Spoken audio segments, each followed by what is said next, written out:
अरे ऋतिक, अरे पूरे 23 दिन बाद फोन किया तूने? बेटा हफ्ते में एक फोन तो किया कर। कैसा है तू? ठीक हूँ पापा। एक गुड न्यूज है। तू इंडिया आ रहा है? तो तू आ रहा है?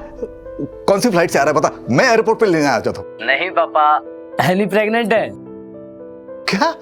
अरे ये तो और भी खुशी की बात है। मैं कल ही आस पड़ोस में मिठाई बांट देता हूँ। हाँ, और मैं पहले वाली फ्लाइट पकड़ के चला आता हूँ वहां पर। अरे बच्चे का ख्याल रखने के लिए कोई ना कोई होना चाहिए ना वहां पर। मैं आता हूँ। पापा ये इंडिया नहीं अमेरिका है। हम लोग एनी के लिए एक मेड रखने वाले हैं। ये हम वैसे ही बहुत खर्चे होते हैं। डिलीवरी के बाद मैं आपको एक वीडियो कॉल कर दूंगा। हाँ बेटा, वीडियो कॉल ही सही। पोते का मुंह वीडियो कॉल पर देख लेंगे। बेटा ऋतिक, आज अगर तुम्हारी माँ जिंदा होती तो बहुत खुश होती। कौन सी माँ पापा, पहली या दूसरी?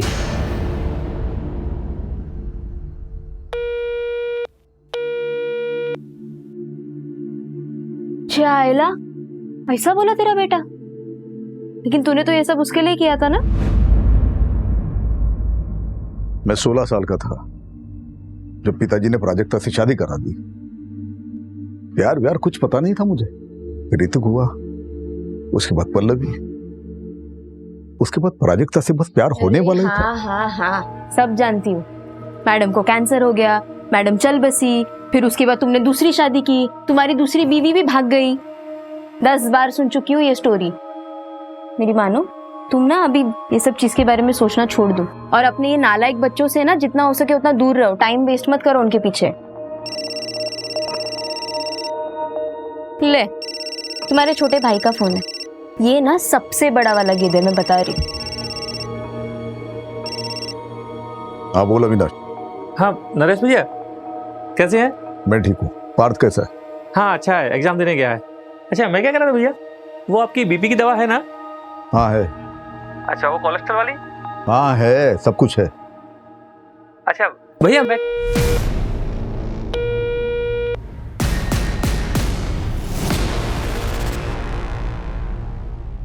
पापा दवाई का टाइम हो गया, आप दवाई ले लो, उठ जाओ। अरे वकील साहब। हाँ नमस्ते अंकल। नमस्ते नमस्ते। अरे कैसी है तबीयत? अरे भाई तेरे जैसा वकील ऐसे बीमार पड़ा रहेगा तो तेरे क्लाइंट को तो जज फांसी पे चढ़ा देगा। अरे नरेश तू भी। अरे आशीष बेटा, तो अंकल के लिए 2 चाय लेकर आ। हाँ नहीं चाय नहीं, चाय अभी पी के आ रहा हूँ। रेखा ने बनाया था, तू बैठ। अरे नरेश, वो डिजिटल कॉइन्स के नाम बताओ जो पढ़ने वाले हैं। अरे अंकल, कोई कॉइन्स वाइन्स का दाम बताने की जरूरत नहीं है इनको। कैसे दाम कैसे फ्लक्चुएट होते रहते हैं उसके ऊपर नीचे, उनकी तरह ना इनका भी बीपी ऊपर नीचे होता रहेगा। अरे बाप की सेहत का इतना ही ख्याल है तो प्रताप के लिए एक बहू ले गया अच्छी सी। अरे प्रताप, वो उस लड़की की फोटो भेजी थी ना मैंने तुम्हें, वो दिखाओ। ये वाली? ये देख, ये इसका नाम सुनिधि है। यहाँ वाशी में परिवार के साथ रहती है। अच्छे है ना? हाँ, अब मुंह से आवाज नहीं निकलेगी है? देखो लड़की अच्छी है तो मुझे पसंद है।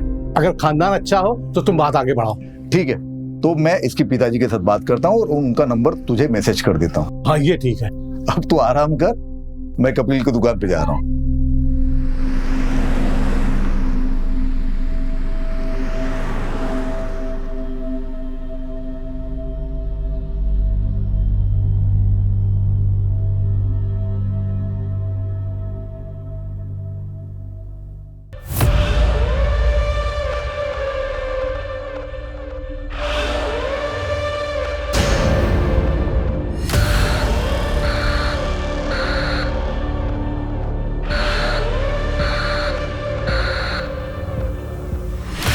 कपिल भाई, मैंने सुना दाल के भाव फिर से बढ़ गए। अरे नरेश भाई, इस बार महंगाई आसमान छूके रहेगी। Hello uncle.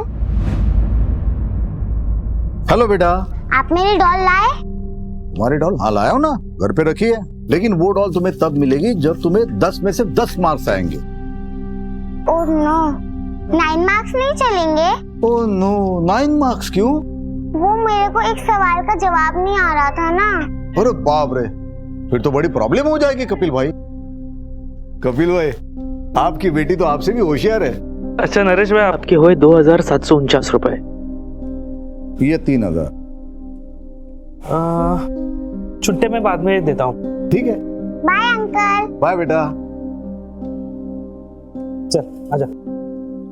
इसका हिसाब करके बता। पापा थोड़ी जल्दी चालू कीजिए ना फैमिली मीटिंग। आप तो जानते हैं ना अमेरिका में टाइम की कितनी वैल्यू है। सब लोग ध्यान से सुनो, मैं अपनी सारी प्रॉपर्टी रेखा के नाम कर रहा हूँ। क्या? इस धंधे वाली के नाम? भैया आप पागल हो गए? इस घर पर मेरा भी अधिकार है। पापा सोच समझ के फैसला करिए। ये रेखा आपसे प्यार व्यार नहीं करती है। अगर आपने इसके नाम प्रॉपर्टी कर दी उसके बाद क्या? ये आपके साथ कुछ भी कर देगी पापा। पापा इससे अच्छा तो ना आप किसी और को डोनेट कर दीजिए प्रॉपर्टी। तुम लोगों की तरह नहीं हूं मैं, समझी ना? इनसे प्यार करती हूँ और इनकी इज्जत भी करती हूँ। हम लोग मर गए हैं क्या? हमारा हक है इस प्रॉपर्टी पे। और ये कौन है जिसके नाम पे आप सब कुछ कर रहे हैं? ये तुम्हारी होने वाली माँ है। शादी कर रहा हूं मैं इससे। तुम लोगों के होने ना होने से मुझे कोई फर्क नहीं पड़ता, क्योंकि तुम लोगों में से कोई भी मुझे पूछता तक नहीं है। एक रेखा ही है जो हर वक्त हर दम मेरा ख्याल रखती है। छोड़िए ना, अब इन लोगों के चक्कर में अपना बीपी मत बढ़ाइए। ये लोग तो गैरों से भी बदतर हैं। आप चलिए। तो तू है इस घर में, अपनी हद में रह। तमीज से। होने वाली माँ हूं तुम्हारी और तुम्हारी भाभी। निकलो, तुम लोग निकलो यहाँ से, निकलो जल्दी, निकलो यहाँ से।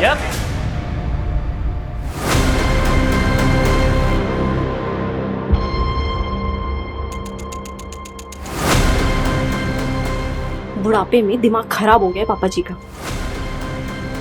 घी अगर सीधी उंगली से ना निकले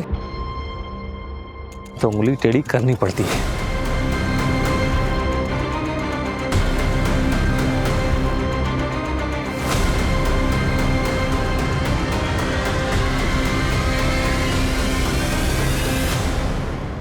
पापा थोड़ी जल्दी चालू कीजिए ना फैमिली मीटिंग। आप तो जानते हैं ना अमेरिका में टाइम की कितनी वैल्यू है। सारा प्लान वेस्ट हो गया।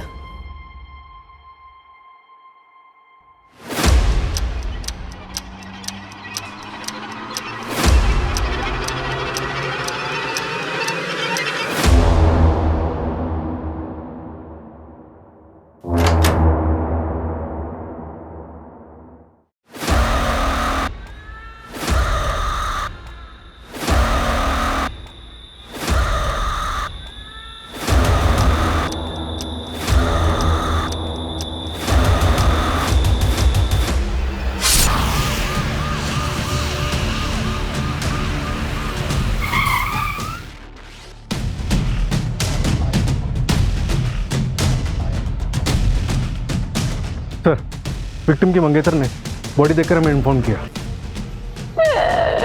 अब देखिए ना क्या हो गया इन्हें।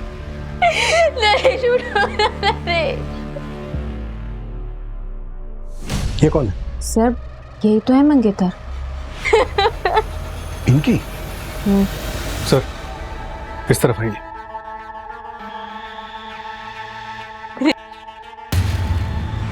सर ये देखिए, विक्टिम को यहाँ पे स्टैब किया गया। यहाँ से उसने भागने की कोशिश की और बाहर हॉल में उसे मारा गया। विक्टिम का नाम नरेश देशमुख है, अकेला रहता था। फैमिली, एक बेटी है जो यहीं कमलाबाद में रहती है, बेटा यूएस में रहता है और एक छोटा भाई है जो यशवंत कॉलोनी में रहता है। सबको इन्फॉर्म कर दिया है सर।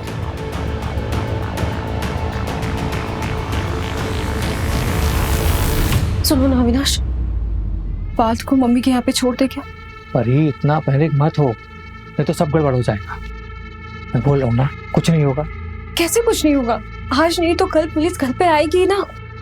देखो, जब पुलिस घर पर आएगी तो हम वैसा ही करेंगे जैसा हमने प्लान किया। तुम अगर इतना घबराओगी तो सब गड़बड़ हो जाएगा। और वो देखा,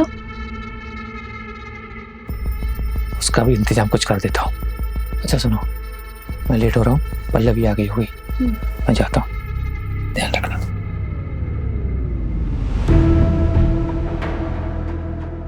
कल रात को 8 बजे तक मैं ऐसे निकल गई थी। बाद में फोन पे बात भी हुई हमारी। तब मुझसे कहा कि मैं सोने जा रहा हूँ। सुबह नाश्ता लेके आई तो देखा कि दरवाजा खुला हुआ था। अंदर आई तो अच्छा ये बताओ कि घर से कुछ चोरी हुआ है? मंगेतर मरा है मेरा और आपको चोरी की पड़ी है। देखो हमें ये सब जानना जरूरी है क्योंकि इन्वेस्टिगेशन उसी हिसाब से होगी। तो सब आज ही करना है आपको। मंजू, पंचनामा करके बॉडी को तुरंत पोस्टमार्टम के लिए भिजवा। Okay sir.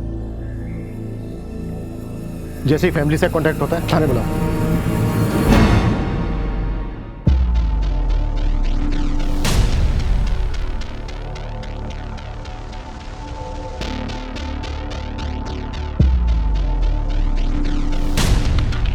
सूरज ऊपर चेक किया? No sir, sorry sir.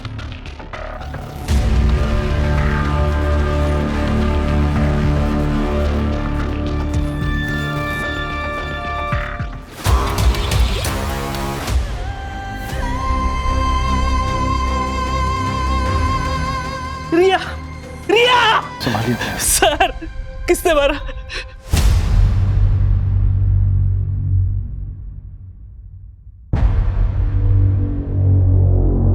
रिया। नरेश भाई रिया के लिए एक पिता की तरह थे।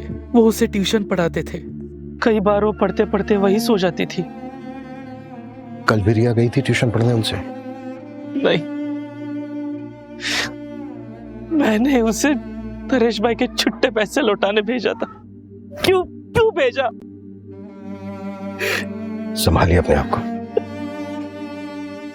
तो जब रिया वापस नहीं आई तो आप उसे नरेश जी के घर देखने नहीं गए? मैं दुकान पे था देर रात तक। हमेशा की तरह मुझे लगा शायद वो वहीं सो गई होगी। मुझे जाना चाहिए था, मेरी बच्ची बच जाती। रिया की माँ कहाँ है? 3 साल पहले मुझे और रिया को छोड़कर भाग गई वो।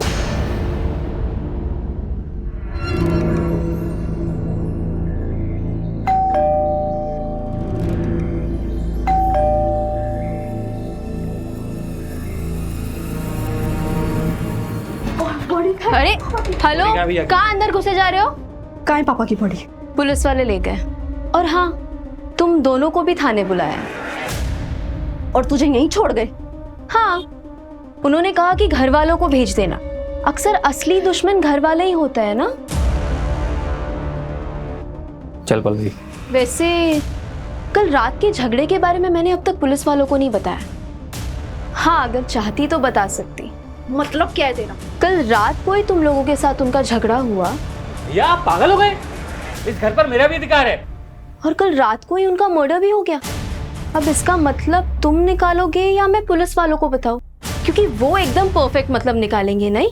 सुन, वो मेरे भैया थे और पल्लवी के पिता। खून का रिश्ता है हमारा उनसे। और तू ना हमसे दूर ही रहना। चल पल्लवी।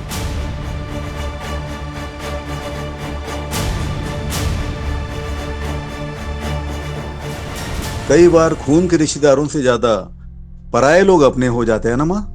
कोई अपना अपना नहीं होता, सब पैसों के रिश्तेदार है। पैसा है बच्चे अपने, पैसा है रिश्तेदार अपने। पैसा खत्म रिश्ता खत्म। तू क्यों फिक्र कर रहा है? तेरे पास तो इतना सारा पैसा है। तेरी गाड़ी आई? अरे नहीं माँ, इस उम्र में गाड़ी लेके क्या करूंगा। मैं सोच रहा हूँ पल्लवी को गाड़ी लेके दे दूं। वो बेचारी स्कूटी से जाती है कॉलेज। कितनी बार समझाया तुझे, पर तू नहीं समझता। लुटा दे अपनी सारी दौलत अपने नालायक रिश्तेदारों पे, लेकिन जब तू मरेगा ना, तेरे कफन के लिए किसी के पास से पैसा भी नहीं निकलेगा। तो तू दे दे ना कफन। हाँ, दे दूंगी ना। ये चादर तूने ही दी है ना, यही दे दूंगी। शहर में हुए डबल मर्डर ने पूरे खोपोली के लोगों को सकते में डाल दिया है। इस चौंका देने वाले मर्डर ने एक बार फिर से पुलिस प्रशासन पे सवाल उठाया है। क्या शहर के लोग सेफ हैं? देखिए, बॉडी पोस्टमार्टम के लिए भेजी गई है। 24 घंटे बाद आपको दे देंगे। पापा तो बहुत अच्छे आदमी थे, भला उन्हें ऐसे कोई क्यों मारेगा? क्यों झूठ बोल रही है पल्लवी? सर मैं आपको बताता हूँ, दरअसल भैया एक नंबर के अड़ियल इंसान थे। भाभी के जाने के बाद उन्होंने ऋतिक को अमेरिका भेज दिया, तो जिससे उनकी अय्यासी चलती रहे। सर आप देखना, पीएम की रिपोर्ट आने वाली है, उसमें पक्का उनको एड्स निकलेगा। चाचू, आप ये क्या कह रहे हैं? हाँ तो झूठ क्या बोल रहा हूँ, जो सच है वही बता रहा हूँ। तो रेखा को पता था ये सब? उसे क्या ही फर्क पड़ता है, वो तो खुद एक धंधे वाली थी। रेखा तो मंगेतर थी ना नरेश जी की। हाँ, दिमाग खराब हो गया था पापा का। कल रात आप लोग कहाँ थे? अपने घर पे? पापा से मिलने गए थे, फिर सब अपने अपने घर आ गए। सब एक साथ मिलने गए थे, जाहिर सी बात है कोई खास वजह होगी। कल रात पापा अपने प्रॉपर्टी का बंटवारा करने वाले थे। तो हो गया बंटवारा? मैं अपनी सारी प्रॉपर्टी रेखा के नाम कर रहा हूँ। भैया आप पागल हो गए? निकलो यहाँ से। भैया नहीं सर, बस कैजुअल डिस्कशन हुआ और कुछ नहीं।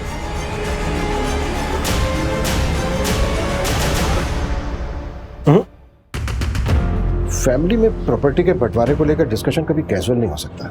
सूरज, फैमिली के सभी मेंबर्स की डिटेल निकालो और नरेश के बैंक डिटेल्स भी। सर मैंने बैंक डिटेल्स चेक की थी, उसमें कुछ भी नहीं निकला। सर वो नौटंकी रेखा, वो कल रात भी एक कस्टमर के पास गई थी। व्हाट? मतलब पतिव्रता होने का नाटक कर रही थी? सर नरेश ने डेटिंग साइट पे एक अकाउंट बनाया था, ये देखिए। फ्रेंड लिस्ट में लड़कियां ज्यादा है। सर ये तो बड़ा रंगीन आदमी, इतनी जल्दी जज नहीं कर सकते। सूरज, वो जो के साथ सेक्सुअल असॉल्ट हुआ था क्या? सर अभी तक पोस्टमार्टम रिपोर्ट आई नहीं। ये ले, बन गया डेटिंग ऐप पे तुम्हारा अकाउंट। प्रोफेसर नरेश देशमुख। अरे यार, ये झंझट में क्यों फंसा रहा है मुझे? देख, मैं रेखा के लिए सीरियस हूँ। अरे देख देख, एक फ्रेंड रिक्वेस्ट भी आ गई। कौन है? फोटो देख, क्या मस्त लग रही है। डाइवोर्सी है। हाय, मेरा नाम ललिता है। आप मुझे जेन्युइन लगे क्योंकि आपने अपनी फोटो लगाई। आप एक्स प्रोफेसर हो? प्रोफेसर। सर घर से जो सामान चोरी हुआ है ये उसकी लिस्ट है, रेखा ने दी। तो ज्वेलरी सेट, चांदी के कुछ बर्तन, रिस्ट वॉच, वॉल क्लॉक और 45,000 रुपए कैश। सूरज, सभी ज्वेलर्स और खबरों को एक्टिवेट कर दो। कहीं भी कोई ज्वेलरी बेचने आता है तुरंत हमें इन्फॉर्म करें। Right sir.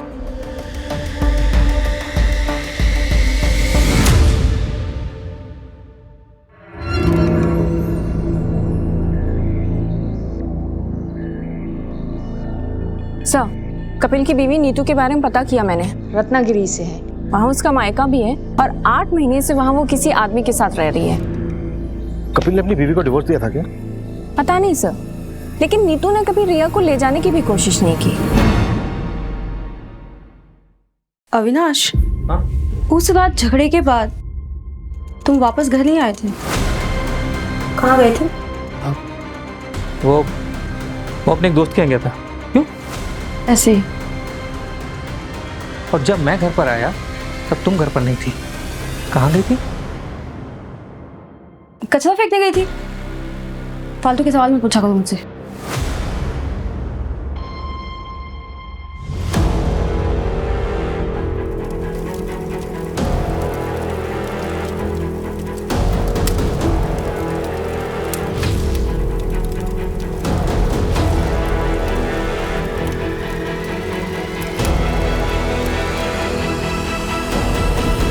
तुम्हें किसी पे शक है?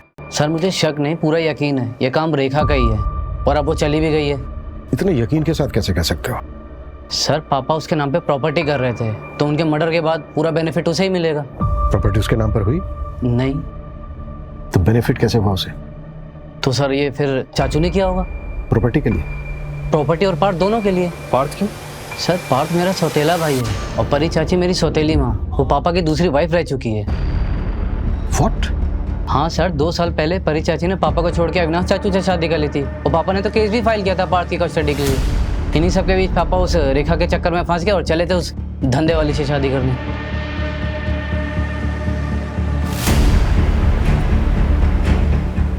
तुम इंडिया कब आए?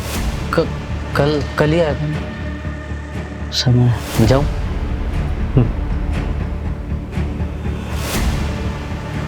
ये बात हमें अविनाश और परी ने क्यों नहीं बताई?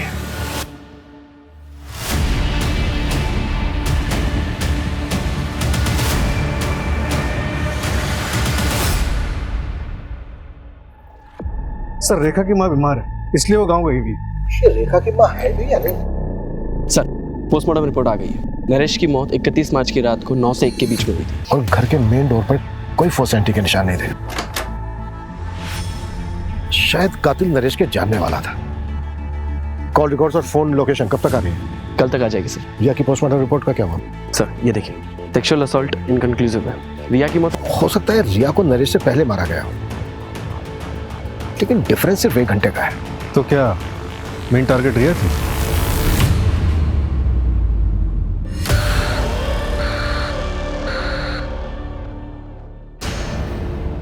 इसमें बताने वाली क्या बात है? हम लोग ऑफिशियली अलग हुए थे और इस बात को 2 साल हो चुके हैं। हम सबके बीच में वैसे भी सब ठीक ही चल रहा था। पार्थ की कस्टडी को लेकर केस चल रहा था आप लोगों के बीच, और आप कह रही हैं ये सब कुछ ठीक चल रहा था? देखिए, आपको मुझ पे शक है ना, तो पहले जाइए सबूत लेके आइए, फिर बात करेंगे हम। वो तो हम ले ही आएंगे। पहले ये बताइए कि विनाश कहाँ है? ऑफिस गए।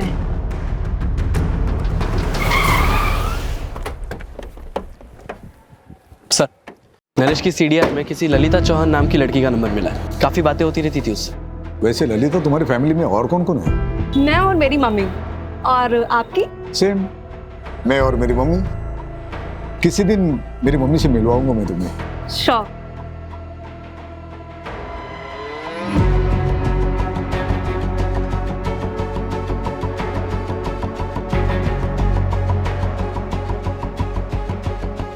देखो ललिता, मुझे गलत मत समझना, मैं एक दोस्त की तरह मिलने आया हूँ तुम्हें। और ये ऐप पे जो अकाउंट है ना, वो मैंने नहीं बनाया था, मेरे दोस्त ने बनाया था मेरे नाम से, और ऑलरेडी मेरी एक मंगेतर है। It's okay, I understand. Actually मुझे आपसे एक हेल्प चाहिए थी। आप RM सहानी कॉलेज में प्रोफेसर थे ना? हाँ।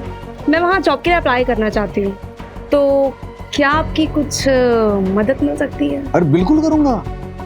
वहाँ के प्रिंसिपल तो मेरे दोस्त है, बहुत अच्छे दोस्त है। मैं बात करता हूँ उनसे, तुम सिर्फ इंटरव्यू दे के आना। Thank you so much. क्या? लेकिन नरेश जी की माँ तो है ही नहीं। अरे लेकिन ऐसे कैसे हो सकता है? उन्होंने तो मुझे अपनी माँ की फोटो दिखाई थी और वो उनसे मुझे मिलाने भी वाले थे। अच्छा, तुम्हें नरेश जी ने कभी कुछ और बताया या फिर उनके बारे में कोई ऐसी बात जो इन्वेस्टिगेशन में हमारी हेल्प कर सके? पता नहीं आपके लिए कितना हेल्पफुल होगा, पर नरेश जी ने बताया था कि उनका एक भाई है। क्या नाम है उसका? हाँ, अविनाश। वो थोड़े अजीब हैं, अडल्ट साइट्स और डार्क वेब देखने के आदी हैं। हेलो, क्या? ओके, मैं आती हूँ। तुमने सीधे DCP ऑफिस में कंप्लेंट डाल दी? अरे तुम्हें हमारे पास आना चाहिए था ना। तो तुम्हें ये लगता है कि तुम्हारी वाइफ नीतू ने रिया को मारा है? लगता नहीं है मैडम, मुझे यकीन है, क्योंकि उस दिन नीतू यहीं खोपोली में थी।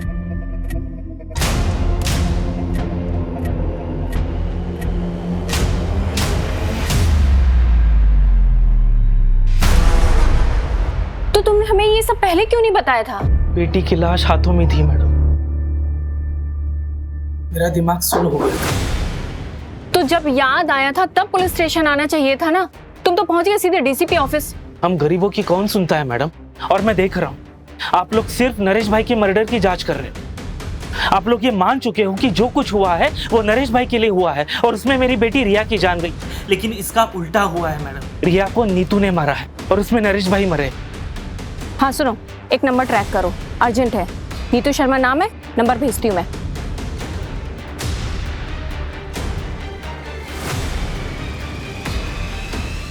चलो। सर, मैंने नरेश की पिछले 2 साल की सीडीआर स्टडी की, तो एक बात पता चली। नरेश का एक नेबर है प्रताप वर्मा, उससे काफी बातें होती थी उसकी। और सर, सीडीआर में एक और बात पता चली, ये नरेश की फैमिली उससे 1 साल पहले ही टच में आई। 1 साल पहले तक तो किसी को नरेश से कोई मतलब नहीं था। पर ये 1 साल पहले अचानक से नरेश की जिंदगी में ऐसा क्या हुआ कि सबको उसके प्रति प्यार जाग गया? Anyway, नरेश की माँ का कुछ पता चला? अभी तक नहीं सर, मैंने फैमिली से पूछताछ की, उनका कहना है कि 20 साल पहले उसकी माँ मर गई थी। तो फिर नरेश ने अपनी माँ बताकर ललिता को फोटो किसकी दिखाई?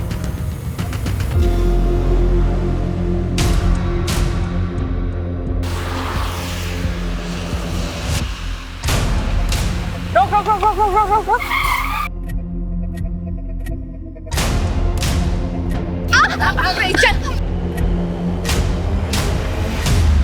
मैंने कुछ नहीं किया, मैं तो अपनी रिया को वापस लेने आई थी। 3 साल बाद। और तुम्हें क्या लगता है तुम रिया को लेकर जाती और तुम्हारा नया हस्बैंड उससे एक्सेप्ट कर लेता? सुधीर को मैं शादी के पहले से पसंद करती हूँ। कपिल से बच्चा नहीं हो रहा था, जिसकी वजह से वो मुझ पर हाथ उठाता था। सुधीर रत्नागिरी से सिर्फ मुझसे मिलने के लिए आता था। उसी दौरान रिया हुई। तो क्या रिया तुम्हारे और सुधीर की बेटी है? हाँ। ये बात कपिल को पता है? पता नहीं, पर रिया से मेरी फोन पर बातें होती रहती थी। उसने बताया पिछले महीने कपिल ने उसका ब्लड टेस्ट करवाया था। सर, मैंने रिकॉर्ड चेक करवाए हैं। 3 हफ्ते पहले कपिल ने अपना और रिया का डीएनए टेस्ट करवाया था, जिसमें ये कंफर्म हुआ है कि कपिल रिया का फादर नहीं है। व्हाट? कपिल को उठाओ और तब तक नरेश के मोहल्ले में जाकर ये पता करो कि नरेश कैसा आदमी था। नरेश को इन्वेस्टमेंट का बहुत अच्छा नॉलेज था। वो डिजिटल कॉइन्स के नाम बताओ जो बढ़ने वाले हैं। अरे अंकल, कोई कॉइन्स वाइन्स का दाम बताने की जरूरत नहीं है इनको। नरेश ने 2014 में डिजिटल कॉइन्स में 3 लाख रुपए इन्वेस्ट किए थे और अभी 2021 में उसने उन्हीं कॉइन्स को बेचा 34 करोड़ रुपए में। 34 करोड़?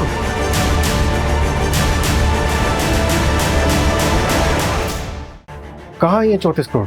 हमने तो उनका बैंक अकाउंट चेक किया था, उसमें तो कुछ भी नहीं मिला। अबे 34 करोड़ कहाँ है ये तो मुझे नहीं पता, लेकिन ये नरेश के रिश्तेदार जो उसके पीछे दुम हिलाते घूम रहे हैं वो सिर्फ उस 34 करोड़ के लिए।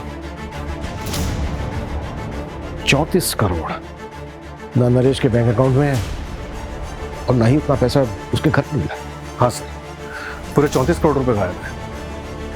आखिर इतना सारा पैसा उसने रखा कहाँ होगा? और सर 1 साल से इतना पैसा रखना क्राइम को खुला इन्विटेशन देने के बराबर है। सर, कपिल फरार हो गया है। उसके घर में ताला लगा है और नंबर भी स्विच ऑफ आ रहा है।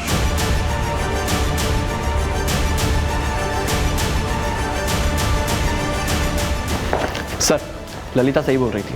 मैंने नरेश के ऑनलाइन ड्राइव से ये फोटो रिकवर किया है। पता करो कौन है ये औरत। Yes sir.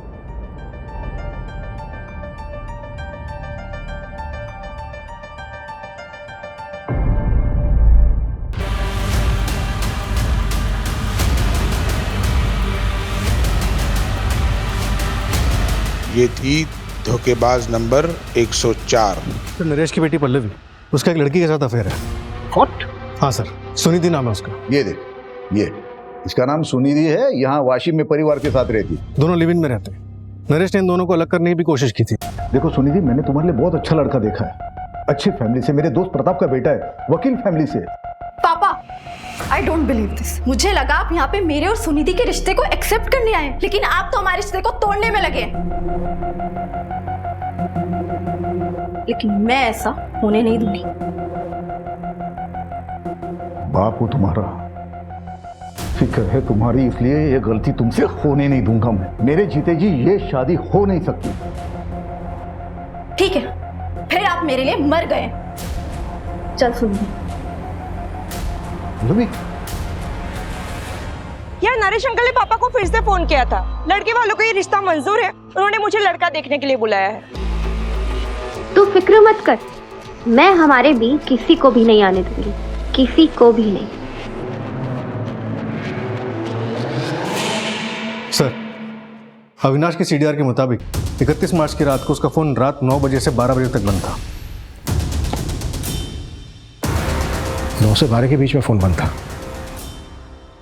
नरेश और रिया का मर्डर भी इसी बीच में हुआ। मतलब पॉसिबल है कि उस रात को अपने घर गए ही ना हो।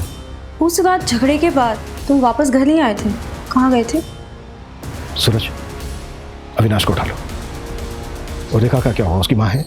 नहीं है सर, 6 साल पहले गुजर गई और अब रेखा का फोन भी बंद आ रहा है। उसके पास 3 नंबर हैं, तीनों ट्रैकिंग पे डाले, लेकिन तीनों के तीनों बंद हैं। कहीं ऐसा तो नहीं है कि शतरंज के खेल में रानी सबसे ज्यादा चालबाज होती है? सूरज, अपने सारे खबरों को एक्टिव कर दो, जितनी फोर्स चाहिए लगा दो, लेकिन रेखा मुझे जल्द से जल्द लॉकअप में चाहिए। अविनाश को तुरंत अरेस्ट करो, इससे पहले कि वो भी हमारे हाथ से निकल जाए। वो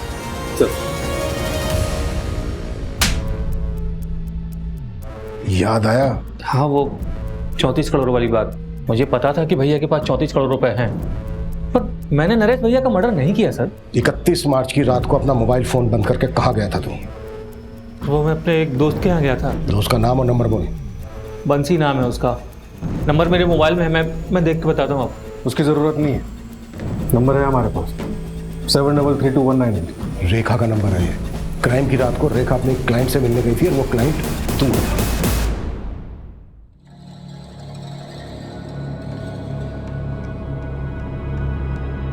क्या रेखा, इतना बड़ा हाथ मार लिया फिर भी चिंदीगिरी करने आ गई?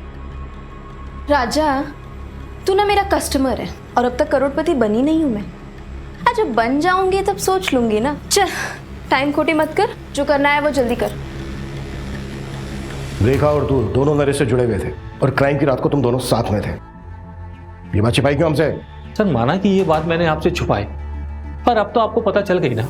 हाँ, मैं एक अनलॉयल हस्बैंड हूँ, धोखेबाज भाई हूँ, पर इससे ये साबित नहीं होता कि मैंने नरेश भैया का मर्डर किया है। क्राइम वाली रात को तू होटल से 1 घंटा पहले निकला था, कहाँ गया था? सर एक मिनट। सर, जैसे ललिता ने कहा था, मैंने अविनाश की सर्च हिस्ट्री कंगाली। अविनाश डल साइट्स और डार्क वेब देखने के आदी हैं। मुझे कुछ मिला नहीं, तो मैं रैंडमली डार्क वेब पे सर्च कर रहा था, तो मुझे ये वीडियो मिला। कौन है ये लोग? ट्रैक किया जा सकता है इनको? पॉसिबल है, पर टाइम टेकिंग है सर। लेकिन मुझे आपको और एक चीज़ दिखानी है। ये देखिए, उस वीडियो के बाद मैंने थोड़ा और सर्च किया तो मुझे ये साइट मिली, जो कि नरेश के मरने के 3 दिन बाद बनाई गई थी, और इसी पे वो दोनों वीडियो अपलोड किए गए थे। ये देखिए, नरेश का वीडियो तो, और सर नरेश के नाम से ही अपलोड किया गया है। वीडियो का टाइटल है नरेश देशमुख पनिशमेंट। कैसा पनिशमेंट है? और वो जो दूसरा वीडियो बता रहे थे वो? हाँ सर।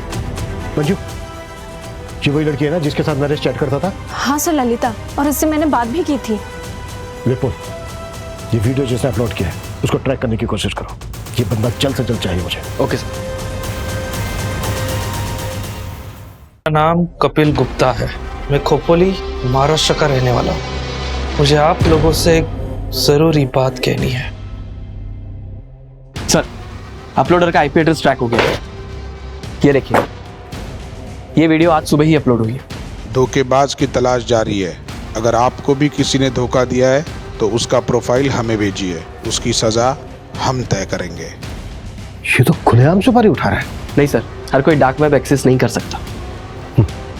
आईपी एड्रेस क्या है? शॉकिंग है सर, ये देखिए। ये मास्क तुम्हारे घर से मिला है और डार्क वेब का जो आईपी एड्रेस है वो तुम्हारे फोन का है। सर, हम लोग सिर्फ फेक मर्डर सीन शूट करते थे वायरल होने के लिए। हमने नरेश का मर्डर नहीं किया है। तो तुम अपने फादर को उनके नाम से बुलाते हो? मेरा कोई बाप नहीं है, सिर्फ एक माँ है। इस लड़की के साथ क्या किया? कौन है ये? हम नहीं जानते। ये बच्चे नरेश का मर्डर करेंगे मुझे नहीं लगता। नरेश का मर्डर बहुत ही ब्रूटली हुआ है, इनके बस की बात नहीं है। सर, वो बूढ़ी औरत, उसको ट्रेस कर लिया है, लोकेशन मिल गई उसकी। गुड। कपिल की लोकेशन मिली? नहीं सर, कपिल अभी भी फरार है। चलो तब तक बूढ़ी औरत से मिलते हैं। Okay sir. सर, उस बूढ़ी औरत को ओल्ड पुणे हाईवे पे देखा गया है।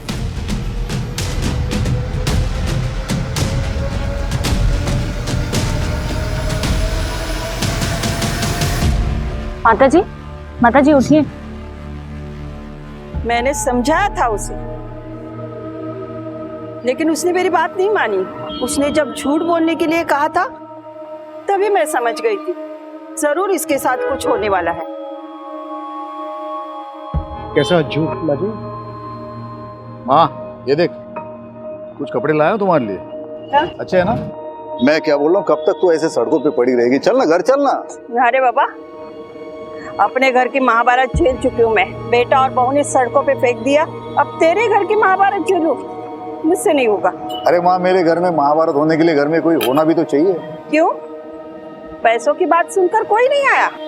सोचा था 34 करोड़ का झूठ बोलूंगा तो सारे दौड़े चले आएंगे, सारे साथ में रहेंगे, फैमिली साथ रहेगी, अच्छा लगेगा। तो कोई फायदा नहीं हुआ। उन्हें प्यार नहीं है मुझसे, पैसों के लिए फोन करो, दिखावे के लिए फोन करो। तो क्या वो क्रिप्टो की 34 करोड़ वाली बात झूठ थी? और नहीं तो क्या। अरे अरे साहब, 34 करोड़ होते तो राजा की तरह नहीं रहता।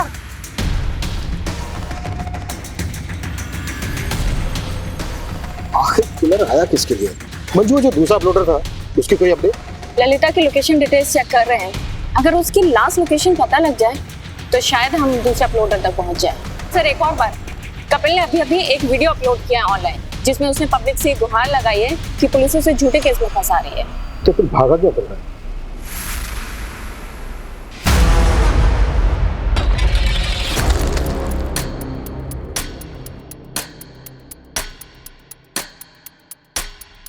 रिया, ये ले, ये नरेश अंकल को पैसे लौटा दे। अभी? हाँ अभी, और वहीं पे सो जाना। बाबा मुझे आपके साथ रहना है। बोला ना तुझे एक बार, समझ में नहीं आता, जा।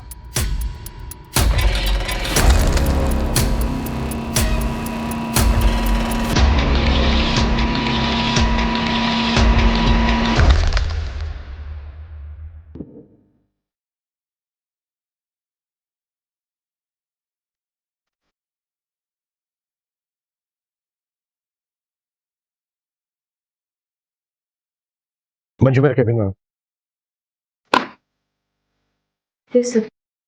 मंजू ये देखो, इस साइड पे जितने भी वीडियो हैं उनमें जो मास्क है उसमें साइड लॉक नहीं है। और ये ललिता वाला वीडियो देखो,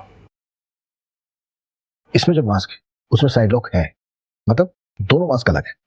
और मुझे ये पता करना है कि दोनों मास्क कहां से खरीदे गए। सर सूरज सर उसी में लगे हुए हैं। और ये ललिता वाला वीडियो ना जरा ध्यान से देखो, ललिता पर पेट्रोल डालकर जलाया गया।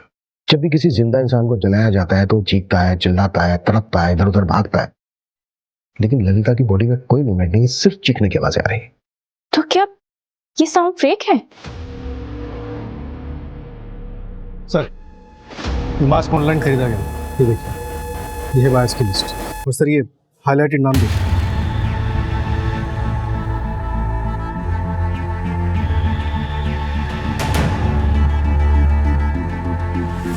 मंजू, लोकेशन ट्रैक हो गई है, मैंने तुम्हें डिटेल्स भेज दी।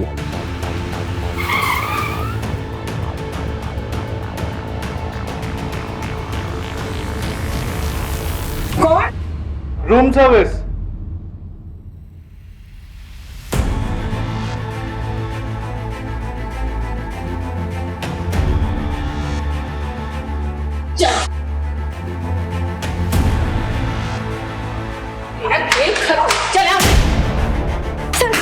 सर मैं बताती हूँ सर मैं एक एक्टर हूँ, मराठी सीरियल में छोटे मोटे रोल प्ले करती हूँ। उसने मुझे बोला एक रोल प्ले करना है, सुन के मैंने शुरुआत में मना कर दिया सर, शपथ।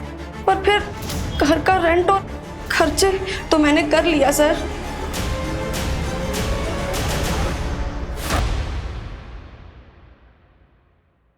नरेश के भरोसे का खूब फायदा उठाया तुम लोगों ने। धोखा तो उसने दिया था मुझे, डिजिटल कॉइन में इन्वेस्ट करके उसने 34 करोड़ रुपए बना लिए और मुझे गलत कॉइन बता दिया। चलता था मुझसे कि कहीं मैं अमीर ना हो जाऊं। अरे किसी काम के लिए उससे कुछ पैसे मांगे तो मना कर दिया उसने मुंह पे। वो वीडियो बनाने का क्या मतलब था? वो पार्थ ऐसे वीडियोस बनाता है, मुझे पता था, तो ऐसे वीडियो बना के मैंने डार्क वेब पे डाला आप लोगों को मिसलीड करने के लिए। बस सर इसके अलावा कुछ नहीं पता सर, हमें 34 करोड़ हमारे पास नहीं है सर। होते कैसे? क्योंकि नरेश के पास 34 करोड़ रुपए थे ही नहीं, उसे कोई डिजिटल कॉइन्स नहीं बेचे थे। ये एक झूठी कहानी थी। तो पापा ने हमारा प्यार पाने के लिए झूठ बोला और इस वजह से हुआ पापा का मर्डर। हाँ, प्रताप, आशीष और ललिता को हमने मर्डर और साइबर फ्रॉड के आरोप में अरेस्ट कर लिया है। देखो, ये क्राइम भले ही उन्होंने किया, पर इस क्राइम को हवा तुम लोगों ने दी। तुम लोगों का प्यार पाने के लिए उन्होंने एक झूठी कहानी गढ़ी और वही कहानी सबको बोली। उन्हें लगा शायद पैसों का लालच, पैसों की भूख तुम लोगों को उनके पास वापस ले आएगी, पर वो गलत थे, क्योंकि तुम लोग तो लौटे ही नहीं। और उस झूठी कहानी ने गिद्धों को निमंत्रण दिया, जिसकी वजह से वो अपनी जान गंवा बैठे। और उनके साथ वो बच्ची रिया भी बेवजह मारी गई। ये जिंदगी बहुत छोटी है, इसे अपनों के साथ बहुत प्यार से गुजारी है। कभी उन्हें अकेलेपन का एहसास नहीं होने देना चाहिए।